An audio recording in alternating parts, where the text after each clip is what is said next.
Boa noite, pessoal. Areta, Giovana, Matheus, Laura, Maurício, Maristela, Fábio, Carlos, Gustavo, Maria Luísa, bem-vindos, Eveline, Alfredo, Tassira, uau, estamos aqui com bastante gente, Breno, Caroline, Iago, Marcelo, bem-vindos, bem-vindas. Vamos dar só mais um minutinho para a gente começar.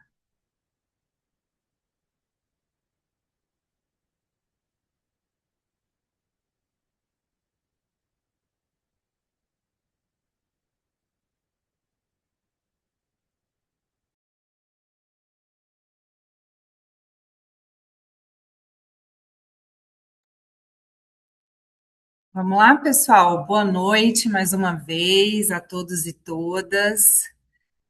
Sejam muito bem-vindas a esse webinar do IHELGov. Hoje nós vamos discutir um tema central para quem atua em relações institucionais e governamentais, que é como tomar decisões assertivas em ambientes de alta complexidade, marcados por múltiplos stakeholders, pressão política, regulatória e constantes ruídos, né? Nossa profissão que não é nada fácil. Então, meu nome é Patrícia Nepomuceno, eu sou Relações Institucionais da Firjan e estou presidindo o IHELGov e vou ter o prazer de moderar esse debate. E junto conosco, né, nós temos aqui três profissionais experts, né, nesse tema que eu vou apresentar a vocês.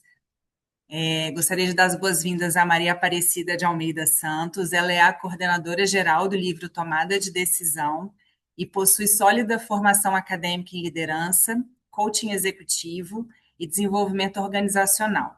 Ela também é especialista em integração de competências comportamentais e estratégicas, atua na articulação de múltiplas perspectivas para fortalecer a tomada de decisão em ambientes complexos. Sua visão integradora conecta teoria e prática, contribuindo para que profissionais de relações institucionais e governamentais tomem decisões mais assertivas em contextos de alta complexidade.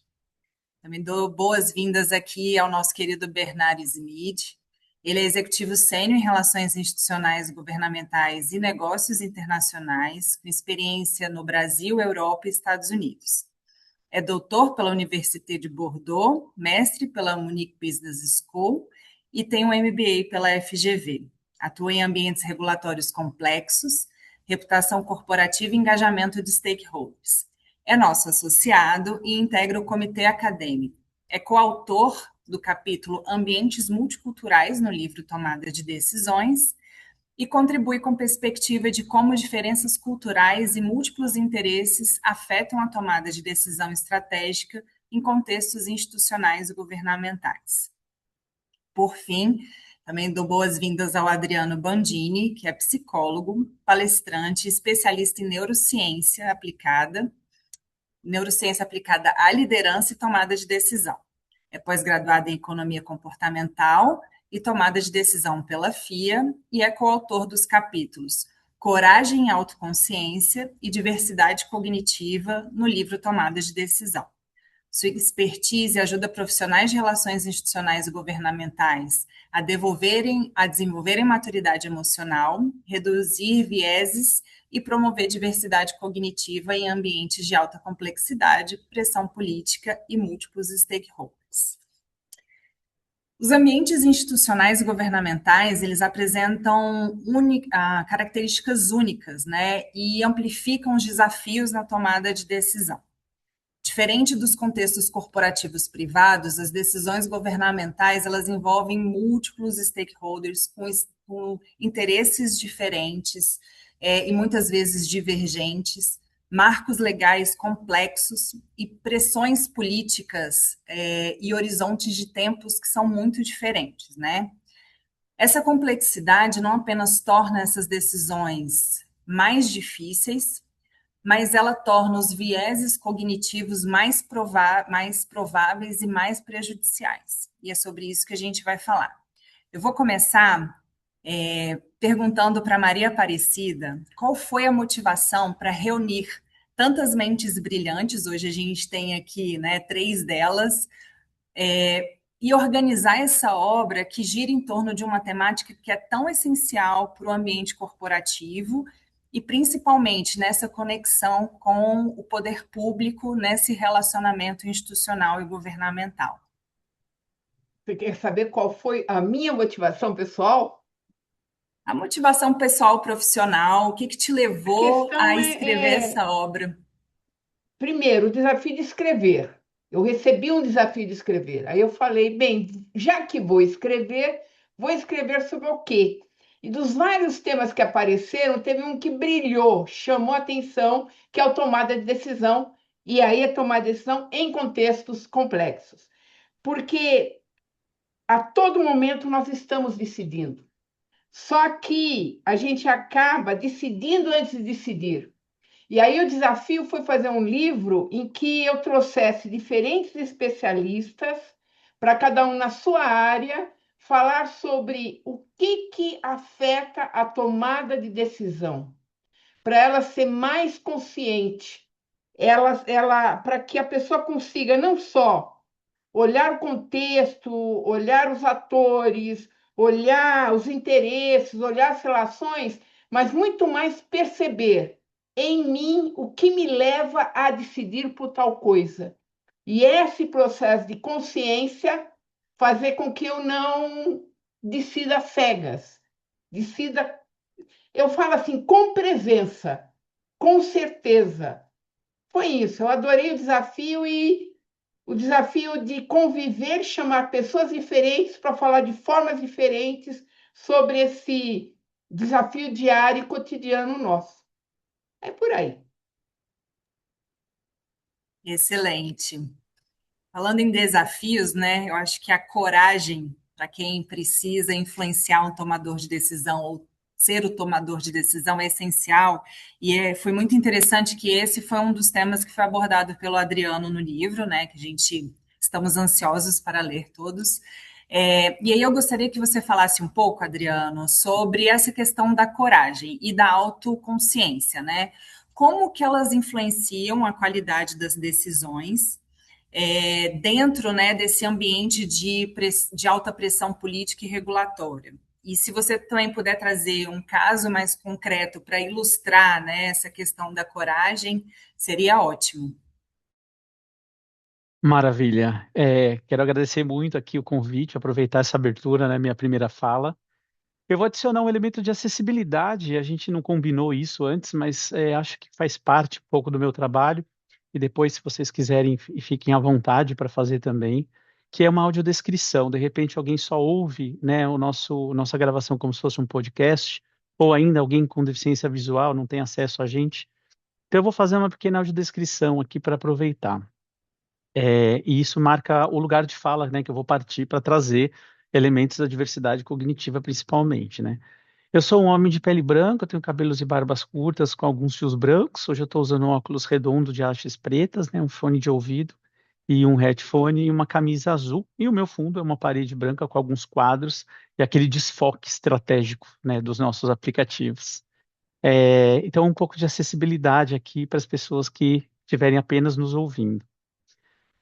Um grande desafio quando a gente fala de coragem, a palavra coragem às vezes ela parece tão simples, de cotidiana, mas em tomada de decisão, e somando aqui, né, a autoconsciência como premissa, então as pessoas têm que ter um profundo autoconhecimento para que usem isso de uma forma consciente e, uma vez que esse pacote está pronto, os desafios complexos que tem, principalmente em relações governamentais, né, ambientes muito diversos, com muitos stakeholders diferentes, interesses que são legítimos de muitas partes e às vezes são conflituosos entre si.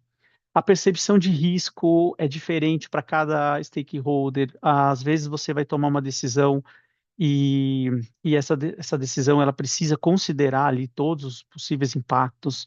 Isso vai demandar repertório cultural, critério de prioridade dentro de uma hierarquia que você vai acabar criando e por aí vai, né? E eu acho que no Brasil a nossa diversidade regional ela é tão grande e somada à nossa diversidade regional tem desigualdade social, instabilidade regulatória, né? Muita insegurança jurídica em alguns temas, E quando você olha, como você bem abriu, né, um ano político, eleitoral, cheio de decisões que vão influenciar lá na frente, né, o nosso sistema econômico, a gente acaba tendo uma responsabilidade reputacional dobrada, triplicada em relação a essa tomada de decisão.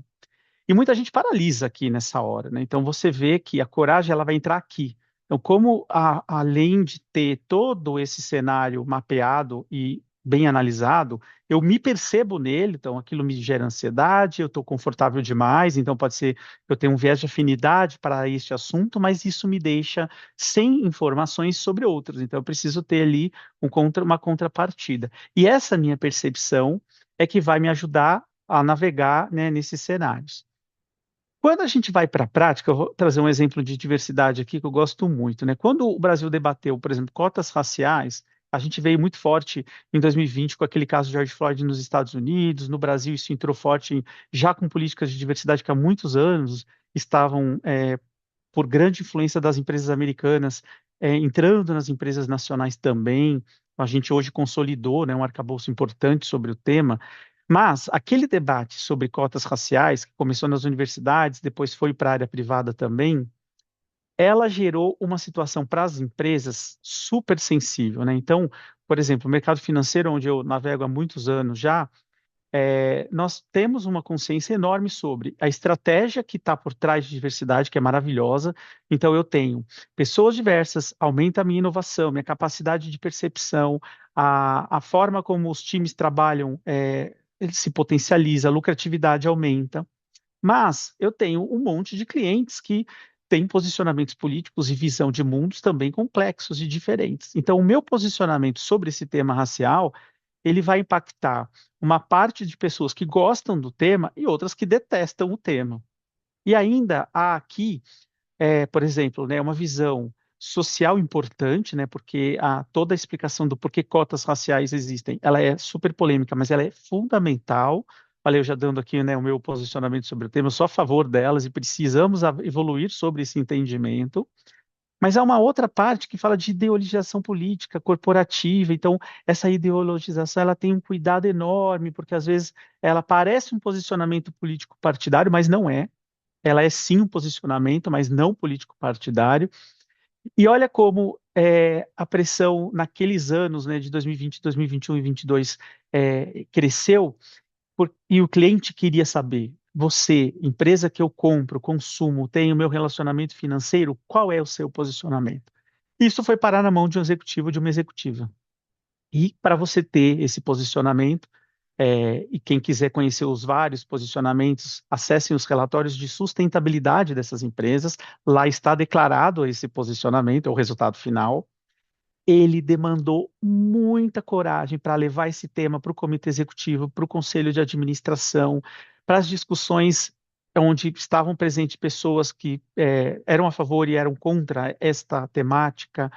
E, por fim, quem navegou melhor ali? Pessoas que conseguiram adicionar a esse elemento, graças à autoconsciência, algo que eu vou aqui jogar, mas mais para frente a gente fala de novo, que eu chamo aqui de inteligência espiritual, que é quando o meu propósito, quando a minha responsabilidade sobre o outro, ela vai ser o grande condutor, ou seja, o legado que eu quero causar, o elemento de valor que eu quero levar para a sociedade e que muitas vezes vai além do meu próprio ego ou dos bônus que eu poderia ter em uma pauta que não é tão popular, né? Então, são pessoas que têm este nível e altíssimo nível de autoconhecimento e postura que conseguiram fazer com que essa pauta acontecesse e resultou, né, nos bons trabalhos que desde lá a gente assiste, né, nas grandes empresas. Desculpa me alongar aqui na resposta, mas esse pequeno repertório acho que é importante. Excelente. A gente, né, pensando muito nessa visão individual, né, do profissional, eu acho que, sobretudo, né, num ambiente tão polarizado em que a gente trabalha no Brasil, realmente isso demanda uma autoconsciência, né?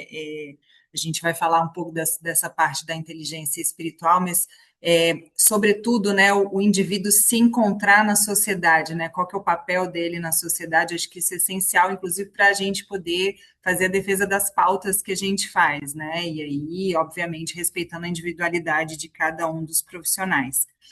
Pensando agora num universo um pouco mais coletivo, né, puxando aqui o gancho que você falou da diversidade do repertório cultural, né, e esse ambiente, principalmente se a gente pensa, né, no ambiente que a gente hoje trabalha de relações institucionais governamentais, em que a gente tem aí ideologias políticas diversas.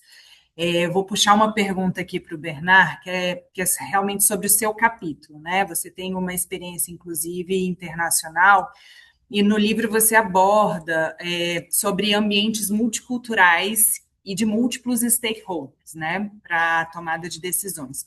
Como esses fatores multiculturais, né, essa repercussão cultural, e aí pensando no nosso caso aqui que a gente vem trabalhando, essa ideologia política que hoje a gente vê que segue realmente linhas internacionais muito claras, como que esses fatores adicionam camadas de complexidade e de ruídos também às decisões em relações governamentais aqui no Brasil.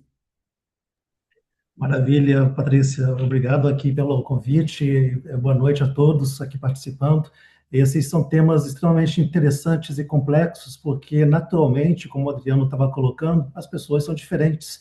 E aí, consequentemente, quando a gente amplia isso para o âmbito internacional, isso amplia esse processo de perceber como que essas diferenças impactam nesse processo, inclusive de uma negociação. Porque quando nós estamos num processo de diálogo com outras partes, com outras pessoas, defendendo os nossos interesses, nós naturalmente estamos num processo de dizer o que nós consideramos como sendo algo relevante. E aí, consequentemente, esse processo, essa inteligência cultural é fundamental para poder trazer direcionamentos. Então, quando eu falo sobre inteligência cultural, existe não somente o fato de entender aquela outra cultura com a qual eu estou me relacionando, mas de se fazer aquele dever de casa, de o que eventualmente possa ser estratégico no processo de uma relação, de uma negociação, para poder tomar uma decisão de uma forma coerente. Então, consequentemente, existem pessoas que são mais diretas, outras que vão mais devagar a um determinado tema. Então, consequentemente, todas essas caracterizações fazem parte desse processo de como se relacionar, como chegar de uma forma adequada àquela pessoa, aquele stakeholder de relevância, e, consequentemente, viabilizar um diálogo que seja coerente, considerando essas diferenças culturais. Então, pegando um exemplo rápido, né, pensando dentro do Brasil, existem muitas diferenças quando a gente olha para o sul do Brasil, para o norte do país, para Brasília, que tem uma outra característica. Então, naturalmente, isso acaba tendo situações específicas de como se trabalhar alguns temas, como posicionar alguns temas. E o mesmo se aplica no âmbito internacional. Então, quando a gente olha para alguns países, nós não podemos generalizar que é tudo igual, que é tudo estrangeiro.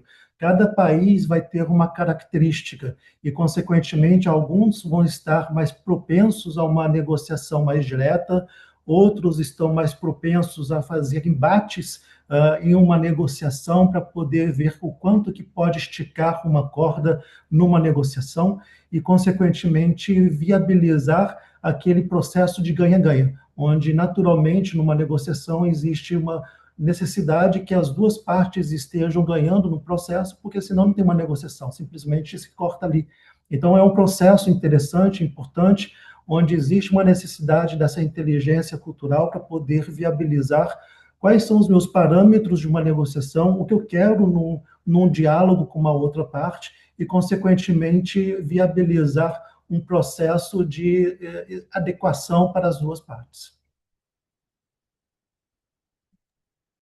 Excelente, né? Não tem como chegar numa negociação sem conhecer a outra parte, né? Ou ter uma percepção mais apurada sobre a outra parte, e tendo em mente também o que você pode negociar, quais são os seus limites, né, para essa negociação. Isso é muito interessante, e pegando esse seu gancho que você falou sobre inteligência cultural, repertório cultural, que o Adriano trouxe, eu vou fazer uma pergunta para a Maria Aparecida, que é dessa experiência de coordenar o livro, né? É um livro com uma diversidade de autores, com uma diversidade de formações, de entendimentos, né? E aí você conseguiu fazer a integração de todos esses elementos dentro de um livro específico para a tomada de decisões, né? Como que a principal lição que você traz, né, dessa experiência de coordenar esse livro, e sobre especificamente a lição que você traz a partir dessa sua experiência para a área de relações governamentais e institucionais? Patrícia, na verdade, todos nós temos conhecimentos de diversas áreas.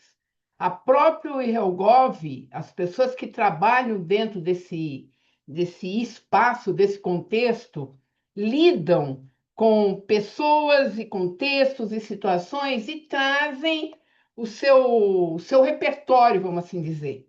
Então, o repertório do conhecimento humano, é imenso. Haja atualmente com a inteligência artificial, como a gente abre uma janela e vai para diferentes áreas. Então, o principal desafio que foi enfrentado é como organizar esse conhecimento sobre tomada de decisão. Como organizar? E aí eu tive a feliz ideia de estruturar basicamente 6 eixos. Eu olhei para o tema e falei, em termos macros, quais são os olhares numa tomada de decisão? Foi onde a gente tem basicamente os 6 eixos do livro. O primeiro eixo é a mente decisória, quer dizer, o que da mente influencia na tomada de decisão. O segundo eixo fala sobre stakeholders, porque eu tomo decisões com pessoas, me relacionando com pessoas. Então, o que do relacionamento com as pessoas afeta a maneira como eu decido? O terceiro eixo, que é o eixo que normalmente a gente mais lida e mais se preocupa, é com os dados, as informações, os frameworks e como a gente organiza as informações, ok? A partir daí, você tem decisões que geram cultura, decisões que afetam a cultura organizacional. Então, a gente também tem que olhar um pouco, quer dizer, eu estou em que lugar? E você, e aqui existem pessoas que lidam, pelo próprio exercício da profissão, lidam com diferentes culturas, numa mesma mesa de negociação. Agendas diferentes, de interesses diferentes, influenciando. Acho que o Bernardo trouxe a respeito, joga sobre isso as diferenças culturais, de grupos culturais. Quer dizer, o caldo vai engrossando, né? E aí, depois, eu tive o cuidado de trazer um eixo que é decisões em crise. Porque uma coisa é a gente decidir com tudo certinho, né? Tudo em ordem, né? Não há ruídos. Outra coisa é decidir no meio do furacão, da ventania, dos relâmpagos. Quer dizer, você prepara, e é muito interessante, né? Você se prepara, chega e senta na reunião, e a primeira pessoa que fala, pega tudo que você preparou, você rasga e joga fora, porque é o outro caminho que vai ter que ser enfrentado, né? E depois tem a questão do último eixo, é a respeito de decisões coletivas, decisões participativas, e acredito que no contexto de vocês há muita decisão colaborativa e participativa. Quer dizer, que cuidados precisam ter, ok? E o interessante é que a gente se desafiou, e esse é o meu capítulo, o último capítulo do livro, a gente se desafiou em fazer um assessment, fazer um teste. Mas para medir o quê? Não para medir o domínio nos eixos, mas a maturidade em usar aquele conhecimento em prol. Então, quando você fala do livro ligado ao campo de relações institucionais, para mim está diretamente ligado à maturidade de cada um dos senhores e das senhoras em conduzir agendas diferentes, agendas conflitantes, agendas que no princípio são complementares e quando senta na mesa não é bem assim. Ou agendas que são completamente conflituosas, já está esperando guerra, e aí as pessoas sentam na mesa com inteligência espiritual, sabendo que ou se busca um acordo ou vai dar guerra. Então, a questão realmente para mim, nessa equação de todo esse conhecimento maravilhoso que esses profissionais que aceitaram o desafio de escrever trouxeram, e trouxeram muito das suas experiências pessoais, eu aprendi muito sobre muitos lugares diferentes. Como é que se toma decisões em lugares que a gente nunca pôde visitar. Foi muito interessante. Os exemplos, né? Houve uma preocupação que cada coautor trouxesse a sua experiência prática, de como viveu aquele conceito no dia a dia. Então, em relação a qualquer segmento, para mim, em qualquer segmento, mesmo na vida pessoal, a gente tem que ter sensibilidade. Primeiro, com a nossa própria maturidade, o quanto a gente domina aquele conhecimento. E depois, realmente, enxergar o contexto, enxergar o que está em jogo. E entrar para jogar da melhor forma possível. Eu adoro o que o Adriano traz de inteligência espiritual. Jogar o melhor jogo possível para todos os envolvidos. Porque quando a gente não faz isso, alguém perde. E se alguém perdeu na mesa, a gente perdeu também, com certeza. É isso.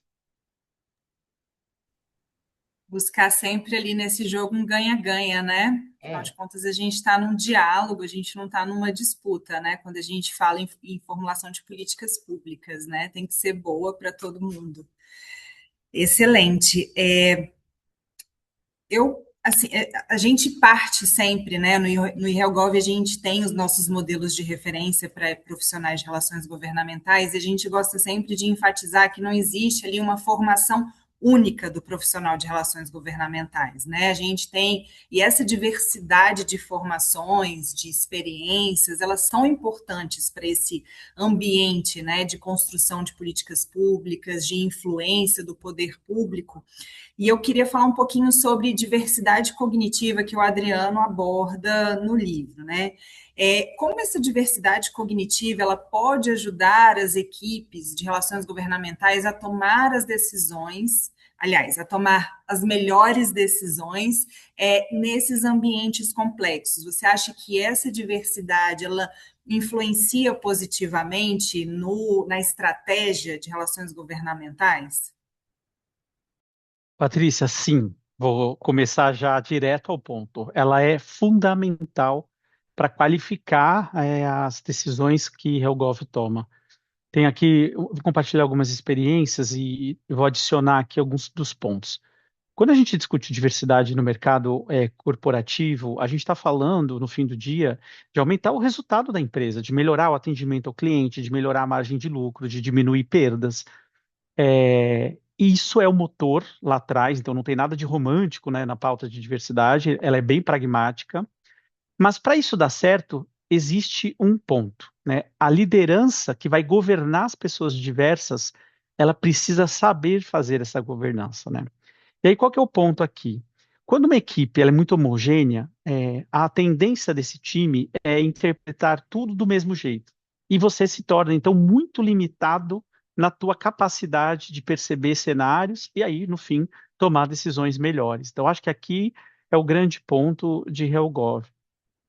Eu vivi Helgov de vários lados, né? Durante alguns anos, por 4 anos, eu fui funcionário público, aqui na Secretaria Municipal da Pessoa com Deficiência em São Paulo.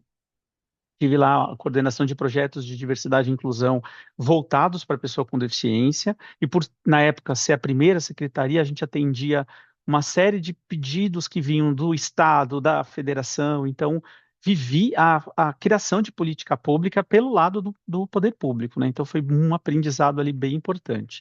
E dialogava, né, muitas audiências públicas com todo mundo. Depois, em 2011, eu migrei para a área privada, áreas financeiras, né? Passei por 2 bancos e lá vivo atendendo a área de relações governamentais quando eu não participo delas. Então, alguns projetos de lei que são nos apresentados para a gente poder, junto, né, entender ali oportunidades de aprimorar, relações sindicais, né, a federação, né, FEBRABAN, junto com o sindicato, as negociações patronais, como funcionam, relações com o governo e reguladores, autorregulação, que é um caminho também que existe bem interessante para muitos setores. Então, dentro desse ambiente, eu fui percebendo na prática como é complexo uma pessoa líder, pode ser uma mulher, um homem, mas uma pessoa líder, ter nela a visão do propósito, isso que a Cida, né, a Maria Aparecida trouxe aqui, que é da inteligência espiritual, é o porquê essa decisão vai ser tomada, para que essa decisão vai ser tomada, e nesse ganha-ganha, Patrícia, que você sugeriu, né? É, é complexo isso, porque às vezes a decisão ela é até comum para todas as partes. Todo mundo entende que aquele caminho ele precisa acontecer, mas o como esse caminho vai ser implementado gera uma série de debates às vezes infindáveis, né? Acho que a reforma tributária é um exemplo. Todo mundo concorda que a reforma é importante, mas o como a reforma vai acontecer, que tipo de setores vai ser mais ou menos beneficiados por algum tipo de isenção. Então, essa discussão é infinita, né? E a gente precisa de lideranças muito robustas emocionalmente, muito robustas cognitivamente, para conseguirem ter, ainda que se busque a relação ganha-ganha, um algo a mais, um algo que vai olhar para o Brasil, para a população brasileira e faça um legado, né? Faça uma entrega muito maior ali. Isso é um ambiente de alta complexidade e de muita tensão e divergência, né? As brigas de interesses econômicos dos setores talvez sejam as mais ásperas que eu conheci até agora, né? Então, quando uma decisão impacta financeiramente mais um, menos o outro, isso aumenta absurdamente a tensão e é aqui que eu vi muitas das lideranças realmente tomarem é, caminhos metodológicos, porque tem um caminho para isso, muito assertivos, né? Então, acho que mais à frente, se der tempo, a gente dá umas dicas sobre isso. Perfeito. Você trouxe aqui o exemplo da reforma tributária, que eu acho que todos os profissionais de RIG que atuam em âmbito federal atuaram nessa PEC nos últimos 20 anos, pelo menos. E a gente sabe que o ambiente federal ele é um pouco mais estruturado, um pouco mais organizado, né? A gente tem aí algumas diretrizes de transparência, de participação, então ele é muito estruturado.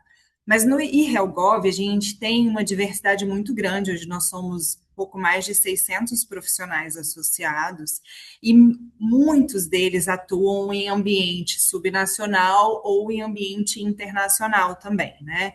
Então eu vou perguntar para o Bernard de novo da sua experiência, né, sobre as diversas formas de defesa de interesses, né? Então a gente sabe, como eu falei que no Congresso Nacional as coisas são um pouco mais estruturadas, mas eu queria que você, se possível, trouxesse um pouco da sua perspectiva e da sua experiência com relação à defesa de interesses fora desse eixo de Brasília, né?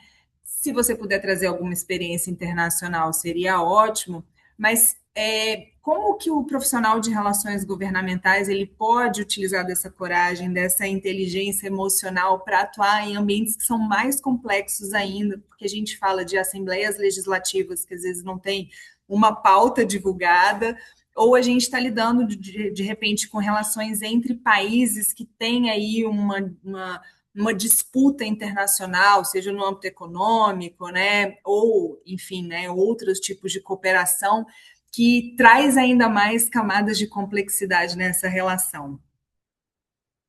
Maravilha, esse é um tema extremamente interessante e que, para mim, pessoalmente, acaba sendo muito empolgante. Eu tenho atuado bastante nesse âmbito subnacional e o internacional, e às vezes é interessante ver algumas características que são diferentes do que acontece dentro de Brasília, dentro do ambiente do Congresso, né? Algo interessante, uma experiência recente, foi perceber como agricultores rurais, produtores rurais, fazem um processo de defesa de seus interesses.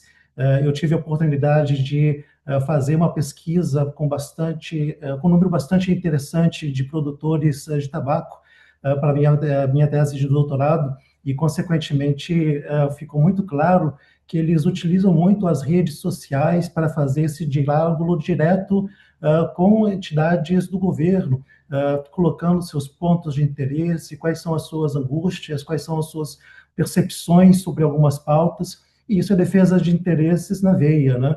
Então, nem sempre as pessoas percebem que estão fazendo esse processo de defesa de interesse, mas, naturalmente, a partir do momento que ela está expondo a sua percepção sobre alguma pauta para alguma pessoa que é decisora no processo relevante, isso sim é defesa de interesses, né? Então, isso acaba sendo bem interessante ver como que as mídias sociais acabam sendo um canal bastante relevante nesse processo. E aí, aproveitando, pegando esse momento do agro, olhando para o âmbito internacional, é interessante ver o acordo do Mercosul-União Europeia, onde houve um processo de vários anos, mais de 20 anos, esse processo de negociações, e que um destaque muito interessante foi justamente a pauta ambiental, uma pauta que a priori não era a pauta principal do acordo e que se transformou numa pauta de grande relevância e visibilidade internacional, a partir do momento que os produtores agrícolas europeus, principalmente os franceses, começaram a se posicionar perante as entidades públicas, né? E isso acaba caindo muito no aspecto cultural também. Então, como no caso da França, eles têm uma questão muito focada nesse processo de discutir grandes temas com grandes emoções e de forma pública. Então, um tema que a priori deveria ter sido tratado inicialmente por detrás das paredes, né, por detrás das portas, como costumaria ser em negociações internacionais, isso veio a público. E acabou se unindo o produtor agrícola europeu a um grupo bastante interessante, que é o ambientalista europeu. Então, naturalmente, trabalhando de forma coordenada uma pauta que nem sempre aquilo que estava sendo colocada era exatamente o que de fato acontece em território brasileiro, né? Mas, claro, eles estavam colocando da forma que eles viam aquele acordo como sendo, de fato, um risco, no caso, que eles estavam percebendo como análise específica deles, né? Então, claro, isso acaba sendo um processo de defesa de interesses com um outro formato. Então, claro, a partir do momento que você está num embate e está utilizando esse processo desses grupos temáticos, esses grupos de relacionamento, isso acaba sendo extremamente estratégico justamente para influenciar não somente os tomadores de decisão, mas também o público em geral nesse processo de trazer amplitude às discussões. E aí, quando a gente começa a comparar com outros países que foram mais reservados no processo dessa negociação do Acordo Mercosul-Europeia, como, por exemplo, os alemães, então isso naturalmente acaba sendo muito perceptível o quanto que o aspecto cultural tem também uma influência nesse processo. São vários vieses, naturalmente, né? Então, claro, cada grupo de interesse coloca aí os seus vieses, as suas defesas, as suas pautas, da forma como considera bastante relevante para si. E aí, é claro, quando a gente começa a pensar em grupos, existem muitas vezes temas sendo discutidos da mesma forma, mas de forma distinta. Então, é um pouco desse processo de como se comunicar de forma adequada perante aquele seu público para alcançar aqueles objetivos. Muito interessante, você lembrou, né, uma prática muito nova. Eu estou na área já há 20 anos, né? Há 20 anos a gente não tinha essa pressão digital, né, em cima do tomador de decisão que a gente tem hoje. E a gente sabe que por trás da tela existe uma coragem, né? Vou retomar aqui o tema da coragem. Existe uma coragem de quem está escrevendo, de quem está postando, porque justamente ele não está lidando em tempo real com a decisão e também não está frente a frente, né, com o tomador de decisão. Mas o líder, no dia a dia dele, ele precisa realmente, né, demonstrar essa coragem, né, para tomar essa decisão de forma assertiva. Então, Adriano, você pode dar aqui algumas dicas, né, de técnicas ou práticas, né, que você poderia recomendar para que um líder desenvolva essa coragem, essa autoconsciência, né, para tomar decisões em um ambiente de forte pressão ou um ambiente que muitas vezes é desfavorável. seja por prazo, seja por regulação, né, diante dos stakeholders? Como é que a gente pode influenciar os nossos líderes, né, para que eles tenham, que eles se empoderem, tenham mais coragem para tomar essas decisões, que muitas vezes, a maioria das vezes, é muito difícil. Sim, queria só destacar que coragem não é ausência de medo, né? A gente tem sempre que manter no ar que não é o conforto, a gente está num ambiente totalmente desconfortável. O medo de que algo não dê certo, ela tá lá, assim, presente. Ele é importante, né? Em termos de neurociência, é o que nos preserva na vida, e acho que a gente usa, então, essa emoção positivamente. Tem duas palavrinhas que eu acho que são a base para a gente desenvolver em nós, e aí, a partir disso, influenciar outras lideranças, que são as nossas crenças e os nossos valores, né? Quando a gente pensa em tomada de decisão, e aí vai lá em Daniel Kahneman, no livro, no clássico Rápido e Devagar, tem uma pergunta que é assim, mas como essa decisão foi tomada? Por que um viés é tão poderoso a ponto de tirar uma razão, uma estatística, um dado que te dá um caminho, mas que mesmo você sabendo que aquele é o caminho ideal, você sente uma insegurança enorme e adoraria ir por outro e fica naquele conflito, né? E no fim de tudo isso tem um valor seu, pessoal, que está em conflito, né? Então, se eu for dar a primeira dica aqui descubra quais são os três principais valores que regram a sua vida.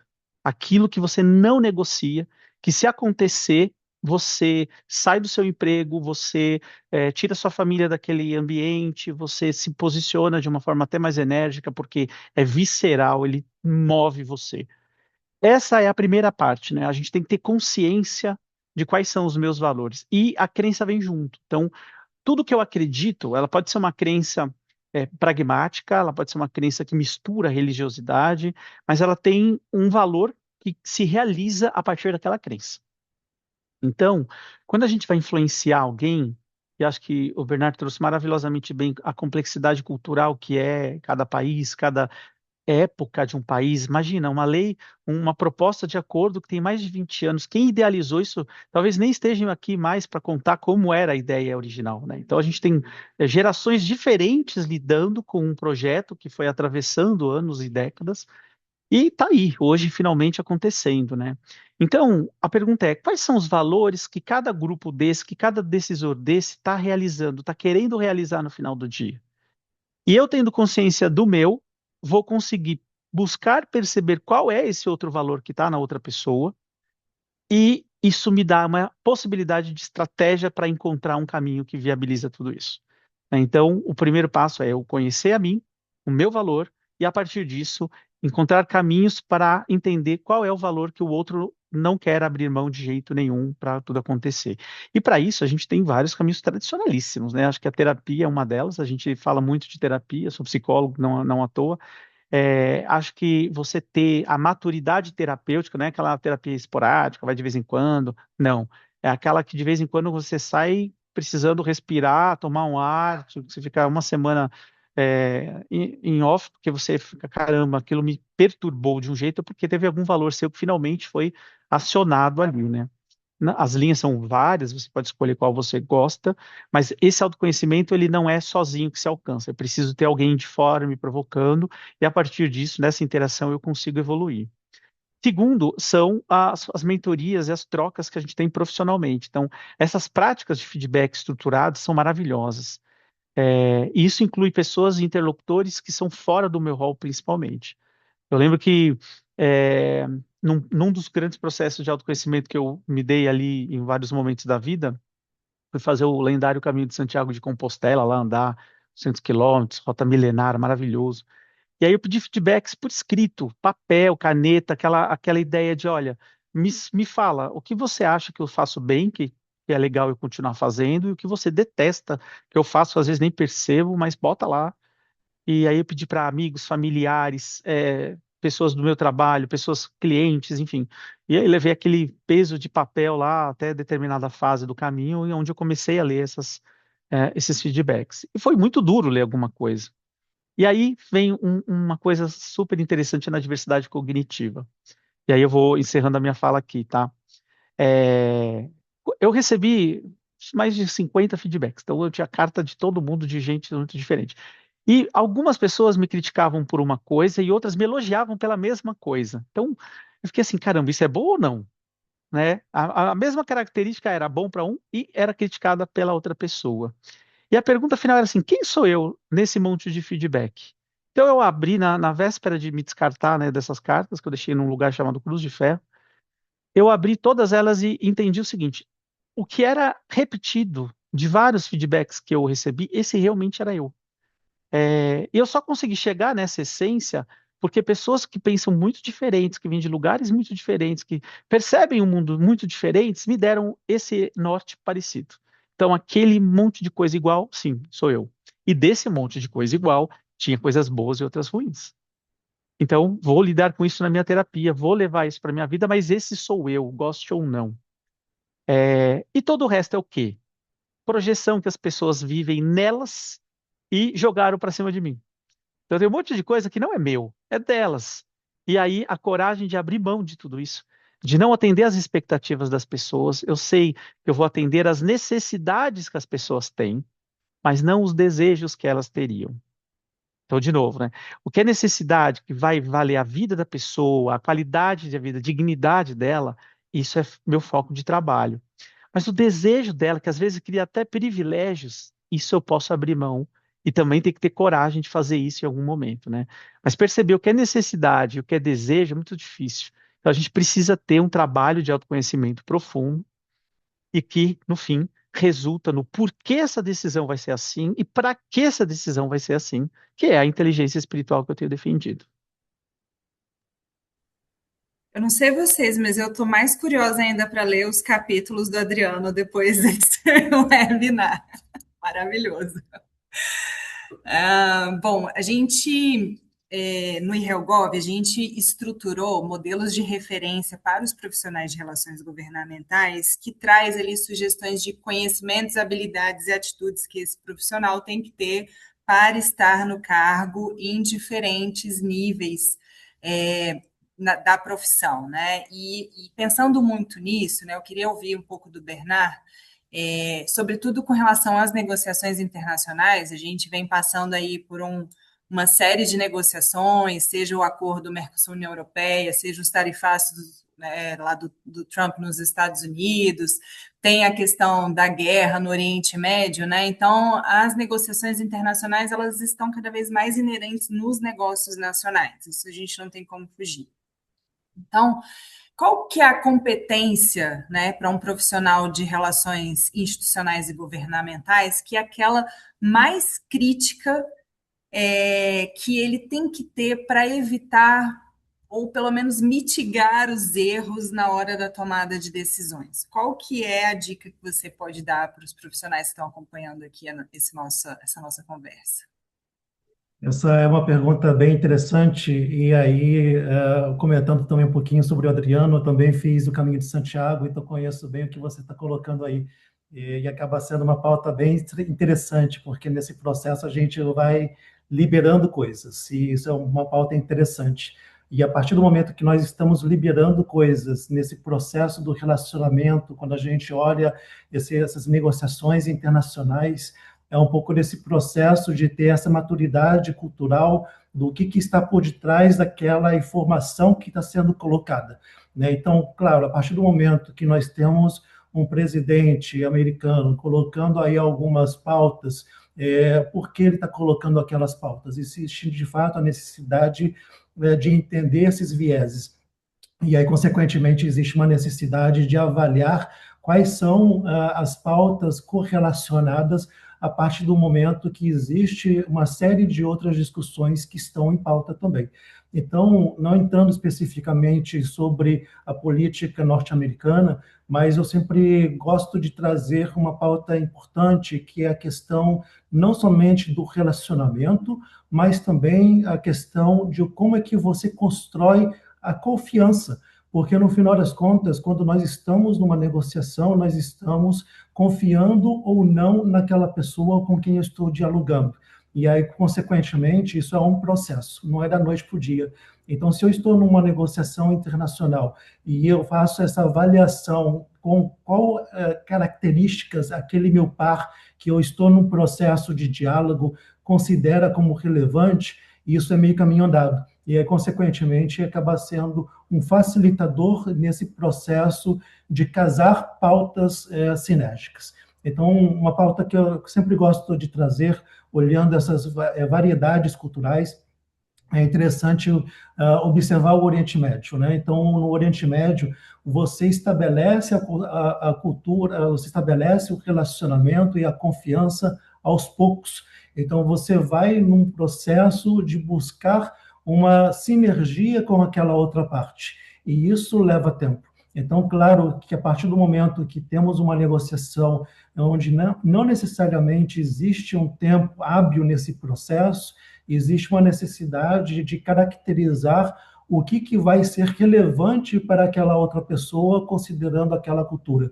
Então, acaba sendo importante estabelecer alguns pilares, olhando não somente o aspecto cultural, mas também a comunicação, como é que você vai se comunicar dentro daquelas temáticas que você está envolvido, e, consequentemente, observando também o que está em jogo na negociação, porque não adianta você negociar algo sem um propósito. Então, quando o Adriano fala sobre propósito, isso é uma pauta extremamente importante, porque existem limites, e determinados limites é o momento de no-go. Então, se eu utilizo esses três pilares num processo de diálogo com um outro país, com um outro negociador, isso naturalmente acaba sendo uma pauta facilitadora nesse processo. E isso lembrando também que quando a gente está falando de um ambiente internacional, isso se aplica também ao setor privado, multinacionais. Então, uma multinacional brasileira que está nos Estados Unidos, mas tem um chefe japonês, por exemplo, existe de fato uma necessidade de observar todas essas características para poder viabilizar o diálogo adequado com aquelas partes nos diversos níveis que você vai estar negociando e dialogando nesse processo das oportunidades. Então, claro, isso é complexo, e é justamente essas sutilezas que acabam sendo importante para poder viabilizar o sucesso numa negociação e numa tomada de decisão. A gente falou aqui um pouquinho, né, sobre o profissional, sobre o processo de tomada de decisão e até de autoconhecimento. Mas eu fiquei aqui com uma questão na cabeça desde que a Maria Aparecida falou do capítulo dela, e aí eu queria saber se ela pode dar um spoiler, um pouquinho pequenininho, porque a parte da mensuração de resultados, da avaliação do trabalho, é uma das partes, eu acho que mais difíceis do nosso trabalho, né, de relações governamentais, até porque hoje a gente consegue mensurar com dados um pouco mais específicos, mas ela vai muito dessa relação, dessa confiança, né, que a gente tem com a outra parte, e isso também exige coragem, exige maturidade. Então, se você puder falar, saindo do nosso script aqui só um pouquinho, sobre o seu capítulo, sobre essa parte do assessment, né, o quão isso é importante na tomada de decisões, até para avaliar, né, se a decisão foi tomada corretamente, enfim, né, se é necessário seguir um outro caminho, eu acho que isso seria muito interessante para os profissionais que estão acompanhando aqui esse nosso bate-papo. Patrícia, quando eu olhei o livro e vi as diferentes intervenções nos eixos, eu fiquei muito curiosa com uma coisa, assim, o quanto este livro contribui para quem for ler realmente fazer diferença. E aí eu assumi coragem para aceitar um desafio muito simples. Como é que eu crio um instrumento muito simples, um teste muito simples, não audacioso, mas com robustez? Aí eu fui atrás de escala de Likert, fui atrás de coisas acadêmicas para responder uma pergunta muito simples. Qual é o meu nível de maturidade no uso dos principais conceitos em cada um dos eixos? Porque aí eu vou dizer que conforme eu fui ouvindo o Bernardo e o Adriano, me veio duas falas. Primeira fala, essencial para você se tornar um grande tomador de decisões. Conhece-te a ti mesmo. Segunda fala, nenhum homem é uma ilha. Não tem aquele livro, né? Por quem os sinos tocam? Eles tocam por ti, porque ninguém é uma ilha, certo? Então, basicamente, qual é o meu grau de maturidade e o quanto eu sei o quanto a minha mente afeta a maneira como eu decido, a minha relação com os stakeholders, com os outros atores, afetam como o caminho que eu resolvo tomar, a maneira como eu apresento os dados, e por aí vai, né? E por aí vai. Então, o último capítulo, ele não é um teste 100% redondinho, ele é uma proposta para você mapear, porque eu considero que o livro é uma jornada. Eu assumi o livro como uma jornada. Quer dizer, nesse grande mapa que é a tomada de decisão, com várias áreas que se interpõem, intervêm, eu faço uma jornada, uma caminhada, para olhar cada um dos capítulos, cada conteúdo, e fazer uma pergunta muito simples. Primeiro, eu sabia que isso acontecia, ou eu sei que isso acontece comigo, em que medida? Segundo, o quanto eu domino esse conhecimento?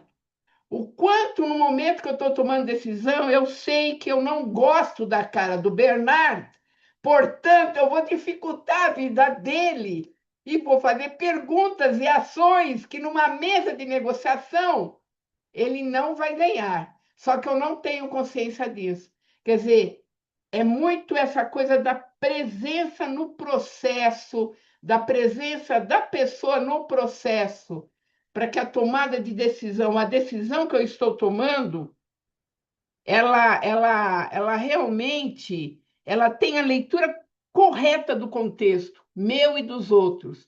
E assim, muito uma questão de humildade para eu reconhecer os meus limites, para eu conhecer até, bem, aqui eu vou ter que ir num terapeuta, aqui eu vou ver, conversar com o meu mentor, aqui eu vou ter que sentar com o meu chefe e vamos discutir melhor o que vai acontecer, porque senão eu confundo convicção com cegueira. Eu confundo o que eu acredito que é certo com eu não sei nada do que está acontecendo e decido do mesmo jeito. É por aí, entendeu? Então, esse capítulo, o último capítulo foi um desafio que eu me propus, sabe? Na medida que eu fui tomando conhecimento dos conteúdos, dizendo, nossa, isso daqui eu não sabia que existia, meu Deus. Deixa eu olhar isso com mais calma. É isso, é isso. E Ai, que fica o convite, maravilhoso. fica o convite, tá? Muito É isso. bom. Eu tô doida para embarcar nessa jornada, gente, tá? Já vou aqui dar o spoiler que eles me disseram que a partir de agosto ali já estão ensaiando o lançamento, então estamos aguardando. Bom, gente, a gente está se encaminhando para o final desse bate-papo, que está super prazeroso. Eu poderia ficar aqui mais uma hora com vocês. Mas antes da gente passar para o fim, eu queria pedir para que vocês deixassem alguma recomendação prática para os profissionais de relações governamentais que lidam com a tomada de decisões difíceis, desafiadoras no dia a dia, né? O que que vocês podem deixar como uma recomendação, como uma sugestão, como um conselho, né? A gente está conversando aqui, um conselho de amigo. O que que vocês podem deixar para os nossos profissionais? Eu acho que eu posso Maria, quer começar aqui começar? Ah, pegando. então começa, Eu Bernardo, tá começo aqui. ótimo. Quero pegar o gancho aí da Maria Aparecida, quando ela começa a fazer essas perguntas difíceis, como ela estava sugerindo, né, numa negociação, né? Isso é extremamente interessante, porque quando você vai para uma negociação e espera, eventualmente, algumas perguntas difíceis, então você está indo preparado, evidentemente. Então, esse processo de preparação é justamente esse processo da inteligência cultural, que acaba sendo uma pauta extremamente interessante, né? E, consequentemente, isso não é um diferencial. Isso aí é algo extremamente estratégico para poder viabilizar esse processo de uma negociação que os dois possam ganhar mesmo numa situação que você está esperando perguntas mais complicadas, né? E isso, evidentemente, não é algo simples, é algo que precisa ser trabalhado, precisa ser pensado considerando aquelas pessoas, né, com as quais a gente está esperando de ter uma conversa, um diálogo, e aí, consequentemente, é um pouco desse processo de buscar ferramentas onde você pode ter algumas pinceladas, mesmo de última hora, para poder ter alguns direcionamentos com quem eu vou me reunir, né? Então, a partir do momento que eu pego ali, de repente, o LinkedIn, vejo o nome do Adriano Bandini parece um nome italiano. Então, será que eu devo seguir mais ou menos uma característica de como tratar com uma pessoa de origem italiana? Ou será que ele tem aí uma ascendência outra? Então, é um pouco desse processo de fazer essa avaliação de como é que, às vezes, algumas percepções que podem ser colhidas da própria internet podem ser relevantes para você se preparar para um diálogo e para uma negociação, consequentemente, para uma boa tomada de decisão. Bom, vou pegar carona aqui. Eu acho que como dica vou pegar uma parte do que a Cida me provocou no livro aqui, que é sair do óbvio, né? Acho que tem uma busca que nos faz sair de vieses, principalmente os vieses de afinidade, que é o que me atrai demais, muito poderoso esse, aos vieses coletivos, né? O de disponibilidade. Acho que o Bernard trouxe um elemento que é o conhecer a cultura, te ajuda demais a ter esse repertório ampliado. Mas, quando a gente pensa em liderança de negociação, e aí entender liderança como influenciar a pessoa e o time aonde você está inserido, vamos entender liderança nessa perspectiva. Tem lideranças incríveis por aí, mas tem lideranças que deixam um legado, que são muito diferenciadas. E aí vem a dica principal. Uma das características desses grandes líderes da história e que deixaram legados incríveis é que nenhum fez isso sozinho. Ele fez coletivamente. Ele trouxe as pessoas para junto, apresentou com muita transparência e coragem qual era a perspectiva única que ele carregava, qual o valor que ele estava realizando naquela perspectiva única. E as pessoas em torno dele foram escolhendo aderir a ele, né, porque ele não obrigou ninguém, aquele grande líder ou aquela grande líder não obrigou ninguém, mas convenceu por valores simultâneos, por realização de possibilidades de bem-estar para todo mundo, de ganha-ganha para muitas pessoas, que aquele seria o melhor caminho para se seguir, né? Então, que busquem essa coletividade, mesmo que tenham que abrir mão um pouco do ego ali, e que a partir dessa coletividade, né, se inspirem para que sejam grandes pessoas que deixem legados nesse mundo.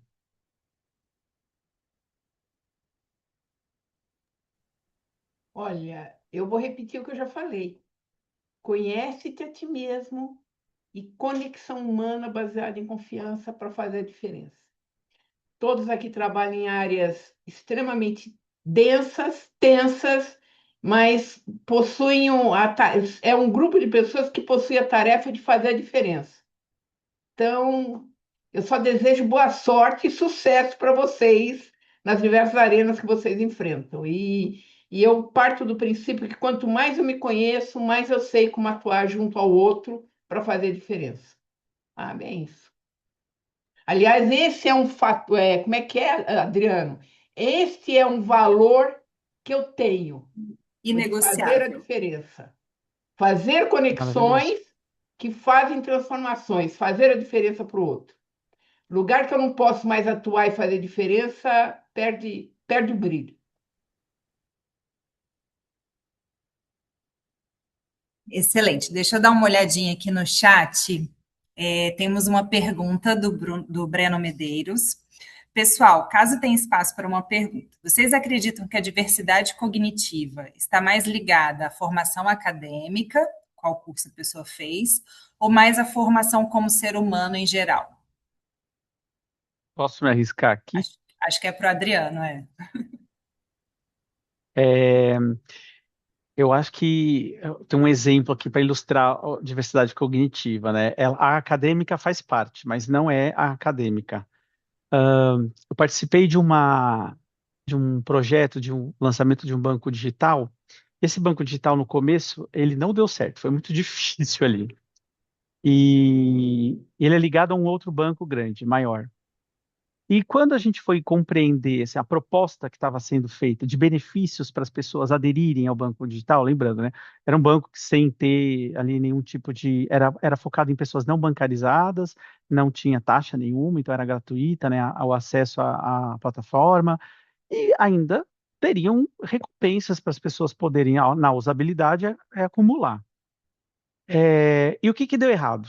As recompensas. As recompensas eram pensadas por pessoas tecnicamente incríveis, de faculdades maravilhosas, de cursos fabulosos, mas muito parecidas entre si.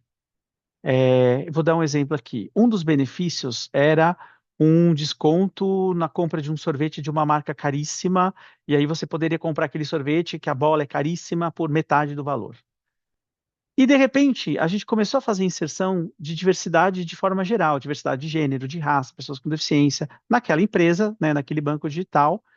E a primeira reação que uma das pessoas contratadas teve quando olhou para esse conjunto de benefícios foi cair numa gargalhada profunda. Ele disse assim, amigo, quem a gente está querendo que a aderência para esse banco digital, ou não bancarizado, ele nem sabe que essa marca X de sorvete existe. Ele está mais preocupado em pagar o gás dele, que está acabando e é caríssimo também. Então, esse benefício não tem nada a ver, não tem nenhuma aderência para tudo aquilo. Foi ali que a gente ajustou uma série de rotas, e essas rotas começaram a dar os resultados esperados. Isso é diversidade cognitiva, né? Então, a partir da experiência de vida que cada pessoa carrega, e essa experiência de vida, ela vai ser diferente para quem é homem, para quem é mulher, para quem é pessoa branca, para quem é pessoa negra, para quem tem deficiência ou não tem deficiência. E isso é ímpar, é único. Então, cada um de nós aqui tem uma singularidade e uma liderança inclusiva tem essa grande missão, que é trazer essa diversidade para o mesmo jogo, para o mesmo objetivo, porque ela é divergente. Às vezes ela pensa de forma oposta e gera conflito. Então, aqui o ponto é: diversidade cognitiva não é formação acadêmica diferente. Eu estou falando realmente de pessoas ímpares nas suas características de forma universal. Se puder fazer aqui um adendo, porque isso é uma pauta interessante e a gente acaba falando sobre fidelização. Então, essa é uma pauta que eu estive estudando também na minha dissertação do doutorado, e é uma pauta interessante porque o que que exatamente aquela pessoa quer no processo de uma fidelização? Não é necessariamente um brinde, mas sim o relacionamento, muitas vezes. O relacionamento, às vezes, acaba sendo mais importante do que todo o resto. Então, a partir do momento que você tem aí direcionamentos convergentes com aquela instituição com a qual você está trabalhando, ou a qual você está se fidelizando, mesmo como associado de um banco, por exemplo, isso gera aí esses direcionamentos estratégicos que acabam sendo aí o que o Adriano está colocando. Então, de fato, isso é uma pauta extremamente interessante e que acaba olhando esse processo de como é que eu me relaciono num processo com essa gestão de stakeholders, inclusive. Ótimo, não temos mais perguntas no chat, mas temos um pedido de desconto para os associados do Helgov na compra do livro. Isso depois a gente conversa. Então, para a gente encerrar, eu vou deixar aqui livre para vocês um minutinho, né, para as considerações finais.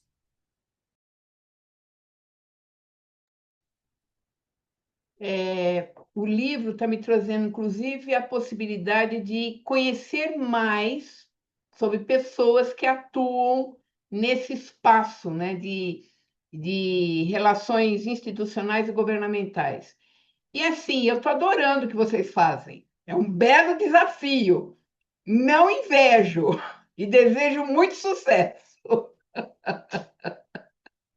É muito interessante como o mundo é rico, viu? E vocês estão de parabéns por aceitarem o desafio de lidar com agendas diferentes, em, em situações, às vezes, até extremamente delicadas e complicadas. Então, de parabéns. E eu agradeço muito o convite. Vou pegar carona aqui e eu só quero agradecer em primeira mão a gente ter esses momentos para trocar, para a gente poder não só falar do livro em si, mas para a gente trocar as percepções, e isso nos enriquece demais. E não percam a esperança que é um dos elementos tão importantes, né, na nossa vida profissional, neste caminho que estamos aqui. Eu gosto muito de pensar que novas estruturas gerais da sociedade, dos governos, etc., para que se exista essa nova estrutura, o caos primeiro precisa vir, tirar o antigo para dar espaço para esse novo. Então, se a gente está vivendo, né, um caos, é porque a gente está no meio dessa transição, o que é bom, porque assim a gente consegue deixar passar o que já não cabe mais e trazer aquilo que a gente acredita que faz mais sentido, né? Então, tenham esperança, não percam a esperança e vamos juntos, que junto é mais fácil. Academicamente, o caos muitas vezes é traduzido como ruído decisório. Então, acaba sendo uma pauta interessante, porque esse é um tema muito discutido no âmbito acadêmico. Tem aí uma pessoa bastante relevante, que é a Kahneman, e nesse processo acaba servindo de referência internacionalmente quanto à questão de o quanto que muitas vezes esse processo de ruído pode ser destravado dependendo de como é que eu estou me comunicando com grupos diferentes, que muitas vezes estão falando a mesma coisa, só que de forma diferente. Então, esse processo é extremamente complexo, é onde entra esse aspecto cultural, onde que nós estamos falando apenas do âmbito internacional, mas também institucional. Então, instituições pensam e falam de formas distintas, e isso, evidentemente, acaba sendo uma pauta muito estratégica nesse processo de defender interesses. Então, claro, a partir do momento que nós estamos defendendo interesses, isso é feito muitas vezes sem se perceber que a pessoa está defendendo seu interesse. Então, naturalmente, isso acaba sendo uma pauta transversal para todos nesse processo. E aí, como eu costumo dizer, que a minha filha, desde sempre, faz lobby, né? A partir do momento que ela está defendendo os interesses dela, né?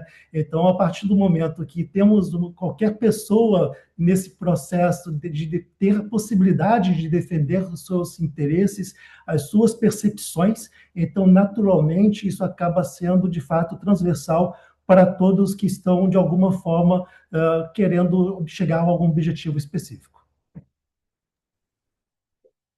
Super obrigada. Vamos encerrando por aqui. Eu agradeço em nome do IHelgov, né, esse debate maravilhoso com Maria Aparecida de Almeida Santos, com Adriano Bandini, com Bernard Smith. São coordenadora e coautores, né, do livro Tomada de Decisão, que a gente espera ansiosamente para que chegue, né, até o público, para que a gente possa ler. Para quem não conhece as atividades do IHelgov, eu convido a acessar nossas redes sociais, o nosso site, para saber tudo que está acontecendo. A gente tem bastante coisa rolando, né? O webinar é só uma delas, mas a gente tem algumas outras atividades. E convido também para o Congresso Internacional, que vai acontecer agora no dia 29 de maio, em São Paulo, onde a gente vai discutir aí as melhores práticas de relações governamentais. Quero agradecer imensamente a presença de todos que ficaram aqui, nossa audiência foi super alta durante essa quase 1h30, e desejar uma boa noite, uma boa semana a todos. Muito obrigada, gente.